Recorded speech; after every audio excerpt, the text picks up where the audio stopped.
అంటే అప్పుడు ఏం చేస్తుందంటే నాలుక తింటుంది. తిని అబ్బా ఎంత బాగుందో అంటుంది. ఇంకోటి తిను అన్నారనుకోండి, 4 తిని అబ్బా ఇంకా చాలండి. అంతే మర్చిపోతుందని మీరు అనుకుంటున్నారా? ఒక వారం పోయాక కిందటి సోమవారం బొబ్బట్టు తిన్నామే చేసుకుంటే. ఇది మనసుకి ఇంద్రియానికి ఉన్న సంబంధం అలా ఉంటుంది. ఇంద్రియంతో రుచి చూస్తుంది, వాసనగా దాచుకుంటుంది. మీరు ఎన్ని రుచులు చూపించారో అన్ని వాసనలుగా దాచుకుంటుంది. మళ్ళీ ఇందులో ఏం చేస్తుందో తెలుసా అండి? కొన్నిటిని వదిలేస్తుంది. వదిలిపెట్టి బలవత్తరంగా తన జీవితంలో వ్యామోహంగా ఏదో ఒక దాని మీదకి వెళ్ళి నిలబడిపోతుంది. అది పైకి చెప్పడు కానీ లోపల ఉండిపోతుంది ఆ కోరిక, ఏదో ఒక దాని మీద నిలబడిపోతుంది. ఇది నిలబడిపోతే ఏమవుతుందంటే లలితా సహస్రనామ స్తోత్రంలో దీని మీదే భాస్కర్ రాయల వారు వ్యాఖ్యానం చేశారు. పునర్జన్మ అందుకు వస్తుంది. మనసు వెళ్ళి మనసు ఊపిరి మీద నిలబడుతుంది. అంటే వాయువు మీదే మనసు ఉంటుంది. ఆఖరి ఊపిరి తీసేటప్పుడు మనసు బలంగా దేన్ని కోరిందో దాన్ని ఆలోచిస్తుంది. దేన్ని కోరుతూ వదిలిపెట్టాడో దానిలోకి ఈశ్వరుడు ప్రవేశపెడతాడు. అంటే నేను మీకు ఒక ఉదాహరణ చెప్పాలంటే, నేను చాలా సంపాదించి రహస్యంగా దాచేశాను అనుకోండి, మా ఇంట్లో బాత్రూమ్ గోడల్లో అక్కడ పెడుతుంటారని చదువుతుంటాం కదా, అలా ఏదో దాచేశాను అనుకోండి. అయ్యో అదంతా ఏమైపోతుందో అంటూ వెళ్ళిపోయాను అనుకోండి. ఈశ్వరుడు ఏం చేస్తాడంటే పునర్జన్మయందు ఆయన ఏ విధమైన పూచి పెట్టుకోడు. మీరు బాగా జ్ఞాపకం పెట్టుకోవాల్సిన విషయం ఒకటి ఉంటుంది. సనాతన ధర్మమునందు పునర్జన్మ సిద్ధాంతాన్ని అంగీకరిస్తాం. మళ్ళీ పుడతాము అని అంగీకరిస్తే సనాతన ధర్మంలో ఉన్నట్లు గుర్తు. ఈ సిద్ధాంతాన్ని అంగీకరించామని గుర్తు ఏమిటంటే బొట్టు పెట్టుకుంటాం. బొట్టు పెట్టుకుంటే మేము పునర్జన్మ సిద్ధాంతాన్ని అంగీకరిస్తున్నాం. పునర్జన్మ సిద్ధాంతాన్ని అంగీకరించావు కాబట్టి నీ మనసుని నిగ్రహించి పాపపుణ్యముల యందు జాగ్రత్తగా ఉండాలి. నువ్వు చేసింది అనుభవించవలసిందే, ఎవడో దాన్ని తీసేస్తాడని సనాతన ధర్మంలో చెప్పరు. కాబట్టి బొట్టు పెట్టుకుంటారు. కాబట్టి ప్రవర్తన మీద ప్రభావం ఉంటుంది బొట్టు పెట్టుకుంటే.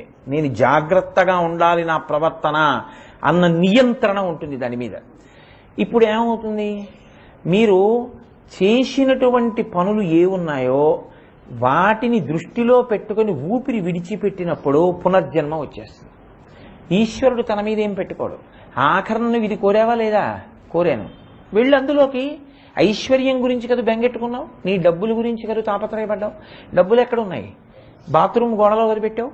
ఆ డబ్బు ఏమైపోతుందని కదా బెంగ పెట్టుకున్నావు. బాత్రూమ్ గోడ ఇటకల మధ్యలో ఉన్న చిన్న జాగాలో పడుకుని అక్కడికి ఎవరైనా వస్తే నీ డబ్బు పాడు చేస్తారేమో అని బెంగ. కాబట్టి వాళ్ళని కుట్టేటటువంటి జీవిగా పుట్టు. ఓ తేలో జెర్రోయి గోడలో పడుకుంటాడు. ఇప్పుడు ఇది ఎప్పుడు నేను ఉత్తినే చెప్పాను అనుకుంటున్నారా? నేను మార్కండేయ పురాణంలోంచి చూపిస్తున్నాను ఈ ఉదాహరణ. ఇప్పుడు చెప్పు చేత చచ్చిపోతాడు. కొడుకు ఏం చేస్తాడంటే ఎప్పుడో బాత్రూంలో పెడతాడు. వీడికి తాపత్రయం, వాడేదో తీస్తుంటే వీడు ఏమైనా చేసి డబ్బంతా పాడు చేసేస్తాడేమో అని బయటకు వస్తాడు. వాడేం చేస్తాడు? చెప్పట్రాని కొడతాడు. కొడితే ఆ విషం విరిగిపోయి ఆఖరికి ఇలా చచ్చానని అప్పుడు ఏదో ఏడుస్తాడు. ఏడిస్తే అప్పుడు మళ్ళీ ఆఖరి ఆలోచన ఏముంటుందో అందులో పోతాడు. ఇది మళ్ళీ మనుష్య జన్మలోకి రావాలంటే కొన్ని కోట్ల జన్మలు తిరగాల. అలాగా స్వేచ్ఛామరణం ఉండదు. వచ్చిన బాధ వల వేసి, ఉచ్చు వేసి, కర్రలు పెట్టి కొట్టి, శూలాలతో పొడిచి, ఈటెలు పెట్టి, బాణములు పెట్టి పొడిచి చంపేస్తారు. లేకపోతే ఇంకొక మృగం దీన్ని తరిమి పట్టుకు తినేస్తుంది. ఒక్క మనుష్యుడు మాత్రం స్వేచ్ఛగా ఊపిరి విడిచిపెట్టగలడు. మనసుని నిగ్రహించకపోతే, వాసనాబలం పెరిగిపోతే దానివల్ల పునర్జన్మ అంత ప్రమాదకరంగా వెళ్ళిపోతుంది. ఈ శరీరంలోంచి ఊపిరి వెళ్ళిపోగానే దీనితో ఉన్న అనుబంధాలన్నీ స్వస్తి. చాలా ఐశ్వర్యవంతుణ్ణి ఈ శరీరంతో, ఇందులోంచి బయటికి వెళ్ళానా ఆఖరి ఊపిరిని బట్టి వెళ్ళిపోతాను. అంతేగాని ఈ ఐశ్వర్యంతో ఇంకా నేను అనుభవించేది ఏమీ ఉండదు. వారసులు పనిచేసుకుంటారు. లోపల నా మనసుని ఎంత సంస్కరించానో దాన్ని బట్టి నా ఉన్నతి. నాకెప్పుడు శాస్త్రం మీద, ఈశ్వరుడి మీద, రామాయణ భారత భాగవతాల మీద నా ఆలోచనలు అనుకోండి, నా ఆఖరి ఊపిరి దాని మీదే నిలబడుతుంది. అందుకని భగవన్నామం అలవాటు చేసుకో అని అందుకంటారు. అప్పుడు కూడా నామమే వచ్చిందనుకోండి, ఒక పండితుడు కడుపున పుట్టి తరించేటట్టుగా వెళ్ళిపోతాడు. కాబట్టి ఇంద్రియములను మీరు విడిచిపెడితే అవి విషయముల వెంట పరిగెడతాయి. పరిగెడితే మీకేమిటి కష్టం కోటేశ్వరారు అంటారేమో, నేను చెప్పింది ఇదే. అవి రుచిని చూపిస్తాయి, ఆ రుచిని మనసు వాసనగా పట్టుకుంటుంది. ఈ వాసనాబలం ఏం చేస్తుందంటే దేని మీద తీవ్రంగా ఉండిపోయిందో దాని మీదకే వెడుతుంది. అందుకే మీరు చూడండి, దుర్వ్యసనములకు అలవాటు పడిన వారిని చూసి హేళన చెయ్యవద్దు అని చెప్తారు శాస్త్రంలో. ఎందుకో తెలుసా అండి? వాసనాబలం. ఆయన గత జన్మలో దానికి అలవాటు పడిపోయాడు. సాయంకాలం అయ్యేటప్పటికీ మద్యం తాగే అలవాటు విపరీతంగా పెంచుకున్నాడు. అది క్రమంగా తన జీవితంలో రాత్రింబవళ్ళు తాగే అలవాటుకు వచ్చాడు. ఆఖరికి దాన్ని కలవరిస్తూ అది తాగి చచ్చిపోయాడు. దాని మీదే వ్యామోహంతో పోయాడు. ఇప్పుడు పుట్టి కూడా గుణనిధిలా మళ్ళీ వ్యామోహం అంతా దాని మీదకే లాగేస్తుంటుంది. అదేంటండి ఈయన ఎలా తయారయ్యాడండి ఇలాగా అంటే? వాసనాబలం. అది జన్మ జన్మల వెంట తరుగుతుంది. అలా తరమకుండా మీరు మీ మనసుని భద్రం చెయ్యవలసిన అవసరం చాలా చాలా ఉంటుంది. బయటవే ఉందండి, అందరూ పట్టుకెళ్ళిపోతారు. కింవానేన ధనేన వాజికరిభి ప్రాప్తేన రాజ్యేన కిం కింవా పుత్ర కళత్ర మిత్ర పశుభిర్దేహేన గేహేన కిం జ్ఞాతైతక్షణభంగురం సపటితో చాద్యం మనోదూరత స్వాత్మార్థం గురువాక్యతో భజ భజ శ్రీపార్వతీ వల్లభం అంటారు శంకరాచార్యులు వారు. అన్నీ వెళ్ళిపోయేవే.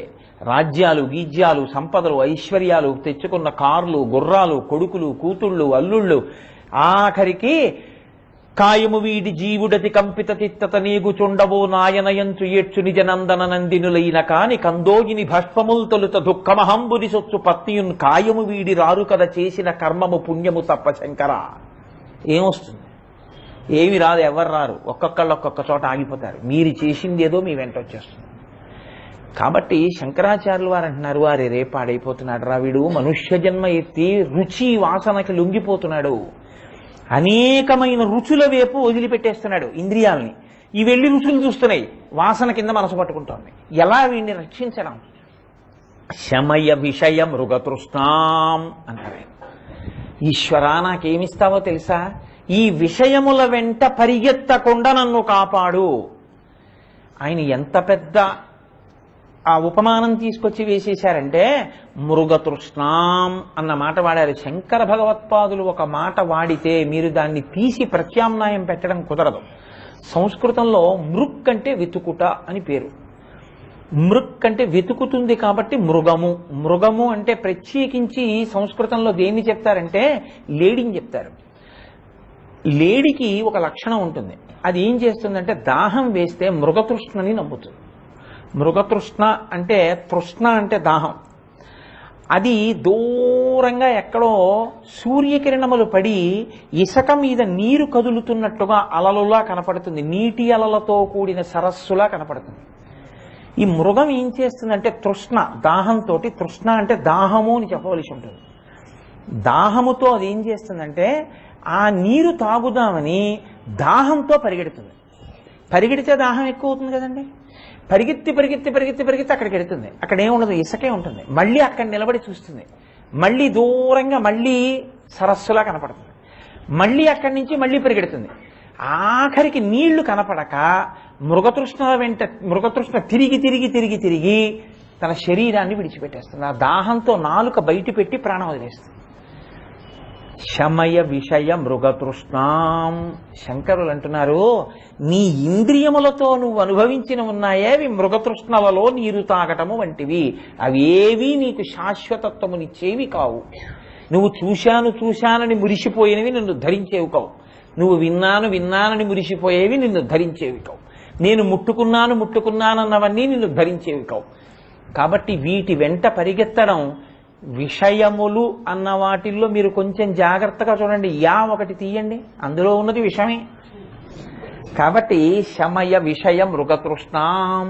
నా ఇంద్రియములు స్వేచ్ఛగా మృగతృష్ణల వెంట పరిగెత్తకుండా ఇంద్రియ సుఖములను మాత్రమే అపేక్షించి బ్రతికేటటువంటి నీచమైన జీవన విధానము నాకు లేకుండా నన్ను కృప చెయ్యి.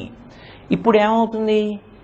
వాసన, రుచి బలం తగ్గిపోతుంది. ఇంద్రియములు స్వేచ్ఛగా తిరగలేదనుకోండి, రుచి తగ్గుతుంది. రుచి తగ్గితే వాసన తగ్గుతుంది. రుచి వాసన తగ్గితే మనసు చక్కగా ఉంటుంది.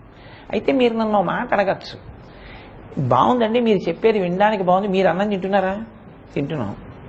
ఎప్పుడైనా మీరు అన్నంలో కాస్త బొగ్గులు పట్టుకొచ్చి వేస్తే తింటారా? తినను. ఏమంటాను? అదేంటి అలా వేస్తున్నారు బుద్ధి, పోనీ ఏం వండకపోతే కాస్త పెరుగు వేయండి చాలు అంటాను కదా. ఏం బియ్యం తీసుకొచ్చి విస్తట్లో వేసి 2 వంకాయలు అక్కడ పెడితే తింటారా? తింటలేదుగా. మరి ఆ కోరిక రుచి కాదా? రేపు పొద్దున వంకాయ మీదో అన్నం మీదో మీ దృష్టి ఉండిపోదా? అంటే మీరు ఒక విషయాన్ని బాగా గుర్తుపెట్టుకోండి. దీనికి శాస్త్రం చెప్పినటువంటి మార్గం ఏమిటో తెలుసా అండి? ఈశ్వరుడు సుఖాలు ఎందుకు ఇచ్చినట్టు, వంకాయలు ఎందుకు ఇచ్చినట్టు, ఆ బియ్యం ఎందుకు ఇచ్చినట్టు? మిమ్మల్ని అనుభవించవద్దని శాస్త్రం అందో. ఎలా అనుభవించాలో తెలుసా? వేదము ఎలా అనుభవించమందో అలా అనుభవించాలి. ఎలా అనుభవించాలి? కమలాక్షు నర్చించు కర్రములు కర్రములు శ్రీనాథు వర్ణించు జిహ్వ జిహ్వ. ఇన్ని సన్నజాజి పూలు పెట్టుకోవాలనిపించింది ఒక ఆవిడికి. సాయంకాలం పూల కొట్టుకు వెళ్ళింది, చూసింది పెద్ద సన్నజాజి పూల దండలు అమ్ముతున్నారు. ఎంత బాగున్నాయో సన్నజాజి పూలు అనిపించింది. తీసుకెళ్ళి ముందు కామాక్షి అమ్మవారి పాదం దగ్గర పెట్టి, అమ్మా నీ ప్రసాదం అని కళ్ళకద్దుకు తల్లో పెట్టుకో, ఇప్పుడు నిన్ను బంధించదు. ఇప్పుడు అది ఏమైందంటే, విషము నువ్వు పుచ్చుకుంటే ప్రాణం తీసేస్తుంది. విషాన్ని వైద్యుడు శుద్ధి చేసి నీకు దాన్ని ఔషధంగా ఇస్తే నీలో ఉన్న విషాన్ని విరిచేస్తుంది, నీ రోగం పోతుంది కదా. విషాన్ని శుద్ధి చేసి వైద్యులు ఔషధంగా ఇవ్వరు. మీ కోర్కెయందు శుద్ధి ప్రవేశిస్తుంది, రుచి వాసన మిమ్మల్ని ఇంకా బంధించలేవు. ఎందుకని? ఈశ్వరార్పణం చేయడం మీకు అలవాటైంది. మీకు చక్కెర పొంగల్ తినాలనుంది, వెంటనే మీరు నాకని చక్కెర పొంగల్ వండుకోరు. శనివారం రాని తెల్లవారుజామున చక్కెర పొంగలి కాసిన యాలక్కాయలు ఆ జీడిపప్పు అన్నీ తీసుకొచ్చి చక్కెర పొంగలి వండి వెంకటేశ్వర సుప్రభాతం చేసి అందరం కూర్చుని విష్ణు సహస్రనామ స్తోత్రం చేసి పిల్లకి సంగీతం నేర్పాంగా నేను గీతమవధారయ అంటాను. అప్పుడు దానిలో కీర్తన చేయమను. చక్కగా చక్కెర పొంగల్ నైవేద్యం పెట్టుకుని అందరం ఈశ్వర ప్రసాదంగా తిందాం. ఇప్పుడు ఏమైంది? చక్కెర పొంగల్ తినలేదా మీరు? కానీ ఎలా తిన్నారు? ఈశ్వర ప్రసాదంగా తిన్నారు. మీరు చూడలేదా? చూస్తారు. ఏం చూస్తారు? అబ్బా, కంచిలోనండి కామాక్షి అమ్మవారికి అభిషేకం జరుగుతుంటే అప్పుడు కూడా తల్లి కళ్ళిలా తిప్పుతున్నట్టు కనపడుతుందండి. ఏమి కామాక్షి అండి, ఏమి కైలాసనాథర్ దేవాలయం, ఆ అరుణాచల గోపురం ఏమి గోపురం అండి, ఏమి వెంకటాచల పర్వతం అండి. ఇప్పుడు మీ చూపు దేని వైపు ఉంది ఎక్కువ? ఈశ్వర స్వరూపాన్ని చూడడంలో. మీకు ఒక అందమైనటువంటి చెట్టు కనపడింది, నమో వృక్షేభ్యో. ఎంత పెద్ద చెట్టు అండి, ఈశ్వర స్వరూపం ఎంత పెరిగిందండి. పచ్చటి ఆకులు కనపడ్డాయి. హరికేశాయోపవీతినే పుష్టానాం పతయే నమో నమో. ఒక అందమైన స్త్రీ నడిచొస్తోంది. అబ్బా, ఉభౌ దర్వీ కుంభౌ మణిగణక సంభావిత గుణౌ దదానా పాణిభ్యాం అమృతరస మృష్టాన్న కలితౌ కళాఢ్యా కళ్యాణీ కలిత సదనా శ్రీగిరసి శిరసస్యసౌ భ్రామర్యంబా రచితుమదిష్టార్థ విభవం. నా తల్లి భ్రమరాంబిక నా కోరిక తీర్చాలని బంగారు పాత్ర చేత్తో పట్టుకుని తెడ్డు పట్టుకుని మా అమ్మ నడిచేస్తుంటే పాదమంజీరములు చప్పుడవుతున్నట్టు వస్తోంది, నా తల్లి వస్తున్నట్టు ఉందన్నారు. ఇప్పుడు ఏమైంది? మీ మనసు ఏమైనా బంధింపబడిందా? ఆ రుచి మీ వాసనను ఏమైనా పాడు చేస్తుందా? మీ మనసు ఏమవుతోంది? ఇప్పుడు పవిత్రమైపోతుంది. ఇది ఇలా అనుభవించు, విషయములను అనుభవించవద్దు అనలేదు. ధర్మముతో ముడివేసుకో, అన్ని ధర్మంతో ముడేసుకో. ఇది చెయ్యవచ్చా, చేస్తే నేను ఎలా చూడాలన్న దృష్టికోణాన్ని పెంచి ఇప్పుడు నీ మనసు ఏమైనా కదిలిపోతుందా? అన్నిటి యందు ఈశ్వరుణ్ణి చూడడమే నీకు అలవాటైంది. ఇది ఎక్కడి వరకు? నీకు పనికొచ్చే వాటిలో చూడడం కాదు, నీకు అపకారము జరిగినప్పుడు కూడా నీకు ఇలా చూడడం రావాలి. అది తర్వాతి మెట్టు, చాలా కష్టమైన మెట్టు. నేను అలా వెళ్ళిపోతుంటే ఎవరో ఎదురుకుంటా గబగబా వచ్చారు. నా గోరు తగిలి పైకి లేచిపోయింది. లేచిపోవడంలో గోరంతా ఊడిపోయింది. ఓ పుచ్చుగోరు వచ్చింది అక్కడ. వచ్చి ఆ గోరు ఎప్పుడూ ఆకుపచ్చగా ఉంటుంది అనుకోండి. నేను ఆ గోరు చూసుకున్నప్పుడల్లా, ఈశ్వరా ఎంత పాపకర్మ చేశానో, ఎవరి కాలి వేలు మీద ఏ బండ పడేశానో కావాలని ఎంత బాధపడ్డారో. కానీ నువ్వు దయాళువు అయి నన్ను అంత బాధ పెట్టకుండా నీ చేసిన పాపకర్మ తీసేయడానికి, అలాంటి పనులు చెయ్యకని గుర్తుంచడానికి ఒక గోరు పోయేటట్టు చేసి పుచ్చుగోరు ఇచ్చావా తండ్రి అన్నారు అనుకోండి. ఇప్పుడు మీ గోరు పోయినా మీకు సంతోషమే. ఇది వ్యతిరేకతా కోణమునంది. అంటే కష్టం వచ్చినప్పుడు కూడా ఈశ్వరానుగ్రహాన్ని చూడగలగడం. అమ్మయ్య నా పాపం పోతోందనమాట, క్షయమైపోతోంది అని చూడగలిగితే ఇప్పుడు మీకు కష్టంలో సుఖంలో ఎవరు గుర్తొస్తున్నారు? ఈశ్వరుడే. ఇప్పుడు మీ ఇంద్రియములు విచ్చలవిడిగా తిరిగే అవకాశం ఉందా? ఈశ్వరుడితో ముడికి అలవాటు పడిపోతాయి. అవి అలవాటు పడిపోయి అవి ఏం చేస్తాయి తెలుసా అండి? కొన్నాళ్ళకి అస్తమానం అవే జ్ఞాపకం తెస్తాయి. మనసుకి ఏమంటవుతుందంటే ఏం చూడాలని ఉంటుందో తెలుసా అండి? ఎన్నాళ్ళైందో ఒక్కసారి ఆ కాంచీపురానికి వెళ్ళి మళ్ళీ అబ్బా కాంచీపురంలో అమ్మవారి ఆ గోపురం, ఆ కామాక్షి అమ్మవారి దేవాలయం, ఆ ఎదురుగుండా అరుగు మీద నిలబడి చూస్తుంటే లోపల ఉన్నటువంటి ఆ కామాక్షి అమ్మవారు, ఎదురుగుండా ఉన్నటువంటి బిలాకాశం, ఇలా కుడి పక్కన ఉన్నటువంటి అమ్మవారి ఉత్సవ కామాక్షి, వెనక్కి తిరిగి అలా పైకి చూస్తే అమ్మవారి యొక్క విమాన కామాక్షి, ఆ కామాక్షి దేవాలయ శిఖరాలు, క్షేత్రపాలకుడు అయ్యప్ప, ఆ రాజశ్యామల, సరస్వతి, ఆ బంగారు కామాక్షి అమ్మవారి శ్రీచక్రం, అక్కడ ఉన్నటువంటి పెద్ద అన్నపూర్ణి, ఆ దేవాలయంలో కూర్చున్న శంకర భగవత్పాదులు. ఎన్నాళ్ళయిందిరా చూసి, 6 నెలలైపోయింది కంచి వెళ్ళి, ఎప్పుడు ఎడతాం మనం? వెళ్ళొక్కసారి కంచి చూడాలని ఉంటుంది. మీరు మనసుకి ఏది ఇచ్చారో దాన్నే వాసనగా మారుస్తుంది. ఇప్పుడు ఈ స్మరణల చేత మీరు పునీతులైపోతున్నారు. మీరు పుణ్యాన్ని మూట కట్టుకుంటున్నారు, ఈశ్వరుడి వైపుకి వెళ్ళిపోతున్నారు. ఇప్పుడు ఇంద్రియాలు మిమ్మల్ని ఏమైనా పాడు చేశాయా? విషయముల వైపుకి విజృంభిస్తే పాడు చేస్తాయి. విషయముల వైపుకి విజృంభించకుండా మీరు వాటిని ధర్మంతో, భక్తితో కట్టడి చేసి వేదము ఎలా చెప్పిందో అలా మీరు అనుభవించారనుకోండి, మిమ్మల్ని ఏం చెయ్యవు. ఇప్పుడు నాకు పప్పు అన్నం తినడం తప్పు కాదు. దేని కొరకు? యజ్ఞం చేస్తే యజ్ఞగుండంలో బొగ్గులేనుగా. యజ్ఞగుండంలో ఏం వెయ్యాలి? నీతితో కూడిన అన్నం వెయ్యాలి. కాబట్టి నేతి అన్నం, పప్పు, ఇక్కడ వైశ్వానరాగ్ని ఉంది. ఈ అగ్నిలో నేను బొగ్గులు వేయకూడదు. ఈ అగ్నిలో నేను సాత్వికమైన పదార్థాన్ని వెయ్యాలి. పరిశేచనం చేసి యజ్ఞం చేస్తున్నట్టు లెక్క తింటే. అందుకు కదా 5 మాటలు నేతి ముద్ద స్వాహాకారంతో పుచ్చుకుంటున్నారు. కాబట్టి ఇప్పుడు నేను రుచిని కోరుకోకుండా సాత్విక పదార్థాన్ని వైశ్వానరాగ్నికి యజ్ఞం చేస్తున్నాననుకుని అందించే ప్రయత్నం చేసి రుచికి నేను దొరకలేదనుకోండి, ఇప్పుడు నేను పప్పు అన్నం తిన్నా, నీతన్నం తిన్నా, సాత్వికమైన అన్నం తిని సాత్విక పదార్థాలు కోరుకుని దీనివల్ల నా మనసు సత్వగుణంతో ఉండి భగవంతుడి గురించి ఆలోచించాలని నేను కోరుకుంటే ఈ వాసన ఏమైనా పాడు చేస్తుందా? ఈ రుచి పాడు చేయదు. ఇది శమయ విషయ మృగతృష్ణాం. ఈశ్వరా, నాకు ఈ శక్తిని ఇలా పరిశీలించుకుని నా జీవన క్రమాన్ని ఇలా తిప్పగలిగినటువంటి శక్తిని నాకు కృప చెయ్యి.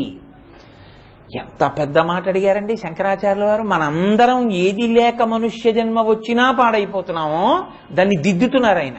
నాన్న నువ్వు ఇది అడగాలి, ఈశ్వరుణ్ణి ఇది అడుగు, దానివల్ల వృద్ధిలోకి వస్తా ఉంటున్నారు ఆయన. కాబట్టి శమయ విషయ మృగతృష్ణాం. ఇప్పుడు విషయముల వెంట తిరిగేటటువంటి దౌర్బల్యము నుంచి వినిర్ముక్తులవడాన్ని కోరుకుంటున్నారు. అందుకని ఇంద్రియముల ప్రభావం మనసు మీద, మనసు యొక్క ఆదేశాలు ఇంద్రియాల మీద, రెండూ కలిపే పాడు చేస్తాయి. పాడవకుండా ఇంద్రియాలని పట్టుకుని మనసుని, మనసుని పట్టుకుని ఇంద్రియాలని జాగ్రత్త చేసుకోవడం అన్నది మనకి రావాలి. వచ్చిందనుకోండి, క్రమంగా ఏమవుతుందంటే మనసు కదలడం అన్నది పోతుంది. ఎందుకు పోతుందో తెలుసా అండి? ఒక్కటే కారణం. నేను మీతో ఒక మాట చెప్తే, ఒక ఉపమానం చెప్తే మీరు నన్ను తప్పు పట్టుకోకూడదు. అగ్నిహోత్రంలో నీళ్లు పోసి ఆర్పాలి, కానీ అగ్నిహోత్రంలో నెయ్యి పోసి ఆర్పే ప్రయత్నం చేశారనుకోండి, నీళ్లలాగే ఉంది కదా నెయ్యని, మంట ఆరదు. ఎంత కామోద్రేకమైనా కలగనివ్వండి, అమ్మ అన్న మాటని చూడడం వచ్చిందనుకోండి, ఎంతటి రాక్షసుడి కామమైనా సరే చల్లారిపోవలసిందే నీళ్లు పడ్డ కామంలా. మీ మనసు ఎప్పుడు పాడవుతుందంటే మీకు ఆ లోదృష్టి లేకపోతే పాడైపోతారు. మీరు ఎవరి వంక చూడండి, తప్పు లేదు. ఎవరి వంక చూసినా మీకు అమ్మవారిని చూడడం అలవాటైందనుకోండి, మా అమ్మ సీతమ్మ, మా తల్లి కామాక్షి, సభలో ఇంతమంది తల్లులుగా ఉంది సహస్రశీర్షవదన అన్నారనుకోండి, మిమ్మల్ని ఏమీ బాధించదు. మీ లోదృష్టి మారాలి. లోదృష్టి మారిందనుకోండి, ఇంద్రియములు ఏం చేస్తాయి? మిమ్మల్ని పాడు చేసేది ఏముండదు. మనసేం కదలదు. ఇంద్రియములు మనసుని దిద్దుకోవడానికి, మనసు ఇంద్రియములను విచ్చలవిడిగా వాడకుండా ఉండడానికి, ఈ రెండిటిని సమన్వయం బుద్ధితో మీరు చేస్తూ ఉండాలి. ఇది చేస్తే శమయ విషయ మృగతృష్ణాం. కాబట్టి శంకర భగవత్పాదులు ఒక అత్యద్భుతమైనటువంటి ప్రతిపాదన ఇవాళ మనకు ఆ శ్లోకంలో చేశారు. కాబట్టి ఏమడిగారు ఆయన? అవినయం అపనయ విష్ణో. కాబట్టి మొదట నాకు వినయమును కృప చెయ్యి. దమయ మనః, నా మనసుకి దమమునియ్యి. శమయ విషయ మృగతృష్ణాం, విషయముల వెంట తిరగకుండా నా ఇంద్రియములకు కట్టడి, శమము శాంతిని కృప చెయ్యి. ఇప్పుడు ఏమంటున్నారు? భూతదయాం విస్తారయ అన్నారు.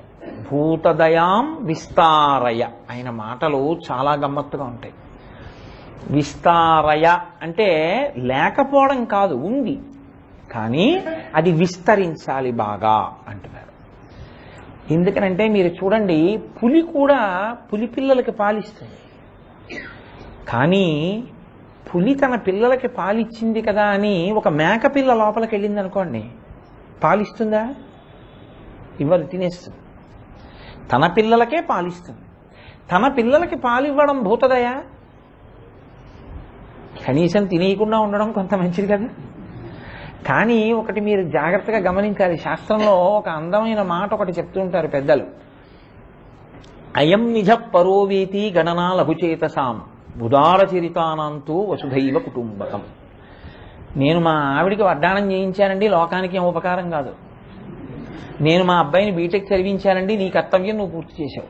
మా అమ్మాయి పెళ్లి చేశానండి, అదేం గొప్ప ఏం కాదు. నీకు శాస్త్రం మీద నమ్మకం ఉంది, నీ కోరిక నువ్వు తీర్చుకున్నావు, నీ కర్తవ్యం నువ్వు చేశావు. నీ కూతురు పెళ్లి చేశావు, దానికి నీ డబ్బు ఖర్చు పెడితే అది గొప్ప ఏం కాదు, నీ కర్తవ్యం నువ్వు చెయ్యాలి. అది ఇది గణనాలకు చేతసాం. చిన్న మనసున్న వ్యక్తి చేసేది ఏంటంటే తన వారి ఎడల దయతో ఉంటాడు. మా అబ్బాయి కదండి అని నేను మామిడి పండు తిని వాడికో పండు దాచడం. అప్పుడు చూసారా నేను ఎంత దయ కలిగిన వాడినో, మా అబ్బాయికో మామిడి పండు దాచాను అనకూడదు. నేను మామిడి పండు తిందాం అనుకుంటుంటే మీరు వచ్చి అబ్బాయి ఎంత బాగుందండి పండు అంటే నేను మీ చేతిలో పెట్టేశాను అనుకోండి, ఏడవకుండా, అప్పుడు భూతదయ కాదు. ఉదార చరితానాంతో వసుధైవ కుటుంబకం. వాళ్ళ కుటుంబం ఏమిటో తెలుసా? ఈ ప్రపంచం అంతా. ఈ ప్రపంచం అంతా వాళ్ళ కుటుంబమే. వాళ్ళకి వాళ్ళ తోడబుట్టిన వాళ్ళు, వాళ్ళ కడుపున పుట్టిన వాళ్ళు వాళ్ళు కాదు కుటుంబం, వాళ్ళకి అందరూ కుటుంబమే. అందుకని వాళ్ళు ఎవరికి హాని చెయ్యరు, వాళ్ళ అందరి యొక్క శ్రేయస్సుని కోరుతారు. ఈ శ్రేయస్సుని కోరగలిగినటువంటి ప్రేమలోంచి దయ పుడుతుంది. ఈ భూతదయ అన్న మాట అండి చాలా ప్రమాదకరమైనటువంటి విషయాల్లో ఒకటి. ఎందుకో తెలుసా? అక్కడ పుడుతుంది మళ్ళీ అహంకారం. ఎందుకు పుడుతుందో తెలుసా అండి?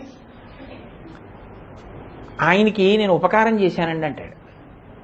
ఇప్పుడు ఎందుకు చేస్తాడంటే భూతములయందు దయ అన్న పేరుతో తనకున్నటువంటి రజోగుణాన్ని తృప్తిపరుచుకుంటాడు.